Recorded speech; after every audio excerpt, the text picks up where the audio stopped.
वजारत इत्तलात व नशरियात का Twitter account hack हो गया। आज सुबह हैक किया गया वजारत का ट्विटर अकाउंट। वजारत इत्तलात व नशरियात के ट्विटर पर जानकारी दी। फिलहाल अकाउंट को रिस्टोर कर लिया गया है। बड़ी खबर आपको बता रहे हैं, वजारत इत्तलात व नशरियात का ट्विटर अकाउंट हैक हो गया। आज सुबह हैक किया गया था वजारत का ट्विटर अकाउंट।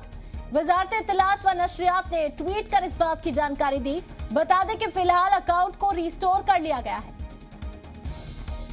बड़ी खबर आपको बता रहे हैं, वजारत इत्तलात व नशरियात का ट्विटर अकाउंट हैक हो गया था। आज सुबह यह अकाउंट हैक किया गया। वजारत का ट्विटर अकाउंट वजारत इत्तलात व नशरियात ने ट्वीट कर इस पूरे मामले की जानकारी दी और यह भी बताया गया कि फिलहाल अकाउंट को रिस्टोर कर लिया गया है। बता दें कि वजारत इत्तलात व नशरियात का ट्विटर अकाउंट हैक कर लिया गया था आज सुबह।